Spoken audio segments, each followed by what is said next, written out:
चाहे इसे दुनिया की सबसे बड़ी सुपर हीरो मूवी कहे या फिर आज तक की सबसे जबरदस्त साइंस फिक्शन मूवी, इस फिल्म के लिए हर शब्द छोटा है। एवेंजर्स एंड गेम एमसीयू की 22nd मूवी बस कुछ ही दिनों में रिलीज होने वाली है। अगर आप मार्वल सिनेमैटिक यूनिवर्स यानी एमसीयू के फैन हैं, तो आप जानते होंगे कि ये मूवी कितनी इम्पोर्टेंट है। लेकिन अगर आप इस मूवी के पहले की स्टोरी नहीं जानते, तो आप इसे एंजॉय नहीं कर पाएंगे। इसीलिए आज मैं आपको एवेंजर्स एंड गेम के पहले की पूरी स्टोरी शॉर्ट में समझाऊंगा। इसके साथ ही यहाँ पर हम उन मूवीज के बारे में बात करेंगे जो कि एवेंजर्स एंड गेम के पहले देखना जरूरी है। तो आइए देखते हैं। इस लंबी कहानी को समझने के लिए पहले आपको ये जानना जरूरी है कि इन्फिनिटी स्टोन्स क्या है, क्योंकि ये पूरी स्टोरी इन्फिनिटी स्टोन्स के आसपास ही घूम रही है। इन्फिनिटी स्टोन्स ऐसे पत्थर है जो कि यूनिवर्स के क्रिएशन के टाइम पर बने थे। इन्फिनिटी स्टोन्स यूनिवर्स के सबसे पावरफुल ऑब्जेक्ट्स है। 6 इन्फिनिटी स्टोन्स में नेचर की 6 बेसिक पावर्स है, जो कि है space, time, reality, mind, soul और पावर। अपने नाम की जैसे ही इन स्टोन्स की शक्तियां है। स्पेस स्टोन स्पेस को कंट्रोल कर सकता है, टाइम स्टोन टाइम को। इसी तरह से बाकी स्टोन्स भी नेचर के सभी एस्पेक्ट्स को कंट्रोल कर सकते हैं। इन स्टोन्स को मामूली लोग छू भी नहीं सकते, इन्हें सिर्फ ताकतवर लोग ही इस्तेमाल कर सकते हैं। अपने क्रिएशन के बाद से ही ये स्टोन्स यूनिवर्स की अलग अलग जगह पर और अलग अलग रूप में मौजूद थे। सन 2012 में स्पेस स्टोन अर्थ पे था। वो स्टोन टेसरेक्ट क्यूब नाम के एक ऑब्जेक्ट के अंदर था और अर्थ के साइंटिस्ट उस पर एक्सपेरिमेंट्स कर रहे थे। और तब शुरू हुई असली कहानी। उस टाइम पर लोकी नाम का एक एलियन, जो कि थॉर का सौतेला भाई था, वो अर्थ पर टेसरेक्ट क्यूब लेने के लिए आया। लोकी ने एक दूसरे एलियन से ये सौदा किया था कि वो उन्हें टेसरेक्ट क्यूब देगा और बदले में उनकी मदद से धरती पर राज करेगा। लोकी को रोकने के लिए कुछ खास शक्ति वाले लोगों की एक टीम बनाएगी, जिन्हें एवेंजर्स कहा जाता है। एवेंजर्स ने मिलकर लोकी और उसकी फौज को हरा दिया और फिर थॉर टेसरेक्ट क्यूब को लेकर अपने प्लेनेट एसगार्ड पर चला गया। इसके बाद की मूवीज में एक एक करके सारे इन्फिनिटी स्टोन सामने आए और नए नए हीरोज इस कहानी में जुड़ने लगे। 2013 की थॉर द डार्क वर्ल्ड में हमें रियलिटी स्टोन के बारे में पता चला, जो कि ईथर नाम के एक लिक्विड के फॉर्म में था। 2015 की एवेंजर्स एज ऑफ अल्ट्रॉन में हमें माइंड स्टोन दिखा। इस मूवी में माइंड स्टोन से एक नए हीरो का जन्म हुआ, जो था विजन। अपने सर में माइंड स्टोन लगा हुआ होने की वजह से विजन एवेंजर्स की टीम का एक बहुत इंपॉर्टेंट मेंबर बन गया। 2016 की डॉक्टर स्ट्रेंज मूवी में हमें टाइम स्टोन के बारे में पता चला और इसके साथ ही इस मूवी में एक महान जादूगर की कहानी दिखाई गई, जो कि है डॉक्टर स्ट्रेंज। पर इन सब के बीच 2014 में आई गार्डियंस ऑफ द गैलेक्सी एक बहुत इंपॉर्टेंट मूवी है।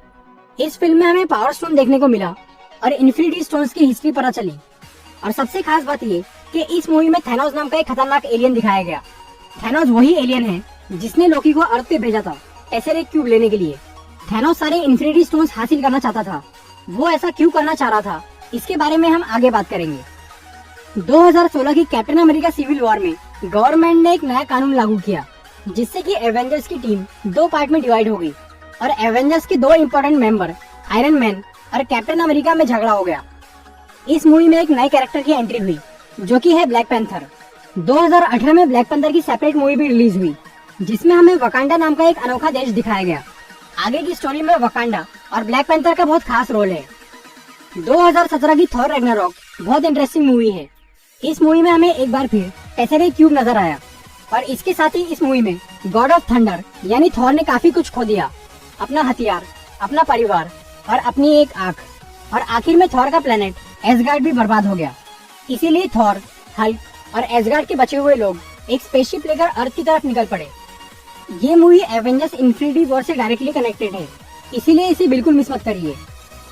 और फिर फाइनली 2018 में आई एवेंजर्स इन्फिनिटी वॉर। इसके पहले एमसीयू की जितनी भी मूवी रिलीज हुई, उन सब की स्टोरी कहीं ना कहीं इन्फिनिटी वॉर की तरफ ही आगे बढ़ रही थी। इस मूवी में थैनोस सबके सामने आ ही गया, जो कि अब तक दूसरों से अपना काम करवा रहा था।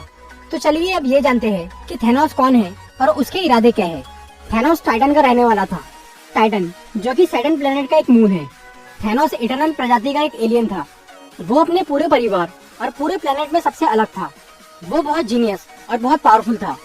टाइटन पे सब कुछ ठीक चल रहा था, फिर वहाँ की आबादी बढ़ने लगी और लोगों का खाना पीना मुश्किल हो गया। इसीलिए थैनोस ने सबको एक आइडिया दिया। उसने कहा कि टाइटन के आधे लोगों को मार देना चाहिए, ताकि बचे हुए आधे लोग अच्छी जिंदगी जी सके।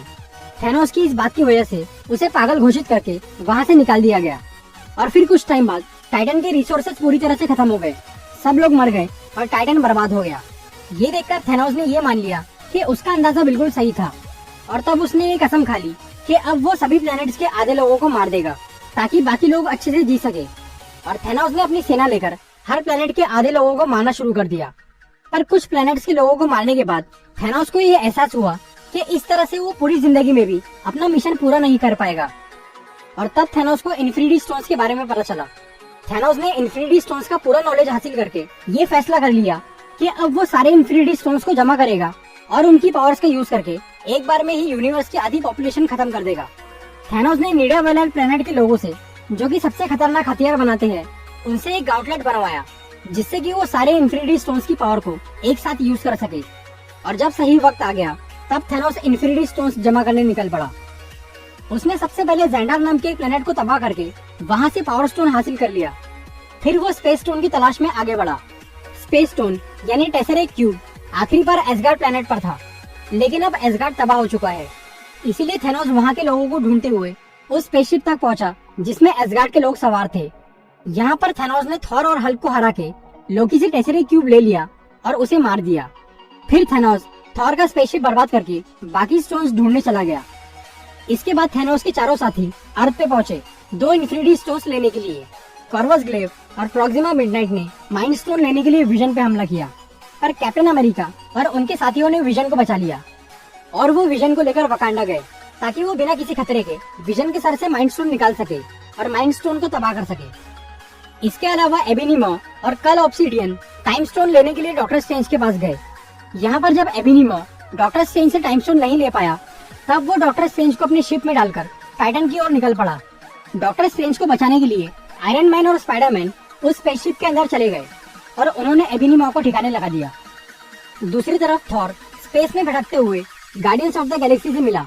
यहाँ थॉर ने इन सबको थैनोस के बारे में बताया और वो गार्डियंस के 2 मेंबर के साथ नीडा वेलर चला गया अपने लिए एक नया हथियार बनाने के लिए, एक ऐसा हथियार जिससे कि थैनोस को मारा जा सके। और गार्डियंस के बचे हुए मेंबर नोवेयर प्लेनेट पर पहुंचे ताकि वो थैनोस से पहले रियलिटी स्टोन ले सके। लेकिन वहां पहुंचने पर उन्हें पता चला कि थैनोस ने पहले ही रियलिटी स्टोन हासिल कर लिया है। यहाँ पर थैनोस अपनी गोद ली हुई बेटी गमोरा को, जो कि गार्डियंस की टीम की मेंबर है, उसे अपने साथ लेकर चला गया क्योंकि गमोरा सोल स्टोन की लोकेशन जानती थी।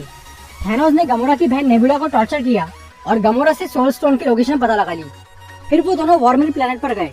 वहाँ पर थैनोस ने गमोरा को कुर्बान करके सोल स्टोन हासिल कर लिया।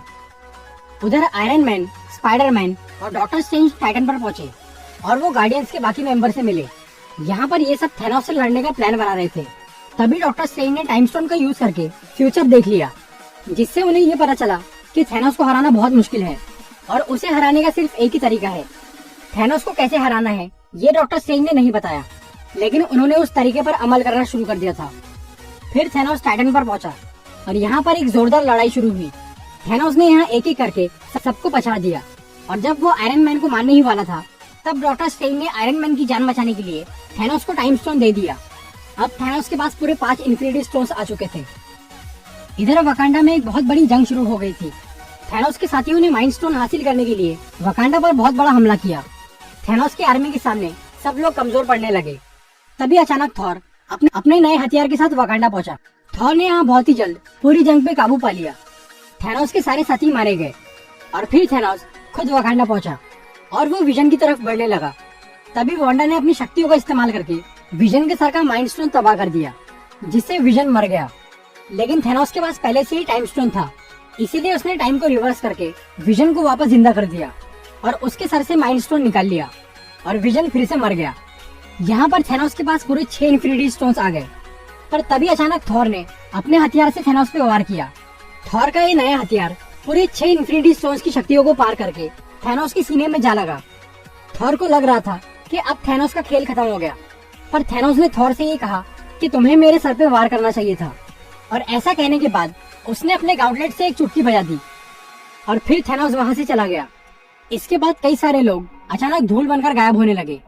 यहाँ थैनोस का काम पूरा हो गया और यूनिवर्स के आधे लिविंग क्रिएचर्स इसी तरह से धूल बनकर गायब होना शुरू हो गए। टाइटन पर आयरन मैन और नेबुला को छोड़कर बाकी सब भी धूल बन गए और डॉक्टर स्ट्रेंज ने मरते मरते आयरन मैन से कहा कि और कोई रास्ता नहीं था। इसके बाद थैनोस बिल्कुल बेफिक्र होकर एक अनजान प्लेनेट पर बैठ गया और मूवी खत्म हो गई। अब आप सोच रहे होंगे कि हीरो हार गए, विलेन जीत गया और मूवी खत्म कैसे हो गई, लेकिन ये सिर्फ आधी कहानी थी। इसके आगे की कहानी एवेंजर्स एंड गेम में दिखाई जाएंगी। उस मूवी में सारे जिंदा बचे हुए हीरोज सब कुछ पहले जैसा करने की कोशिश करेंगे। एवेंजर्स एंड गेम से पहले आपको एंटमैन एंड दी वॉस्प और कैप्टन मार्वल मूवी देखना भी जरूरी है, क्योंकि एंटमैन और कैप्टन मार्वल का एवेंजर्स एंड गेम में बहुत इंपॉर्टेंट रोल है। तो दोस्तों, ये थी वो सारी इन्फॉर्मेशन जो कि आपको एवेंजर्स एंड गेम समझने के लिए जानना जरूरी है। अगर आपको ये वीडियो अच्छी लगी हो तो इसे लाइक और शेयर जरूर करिए।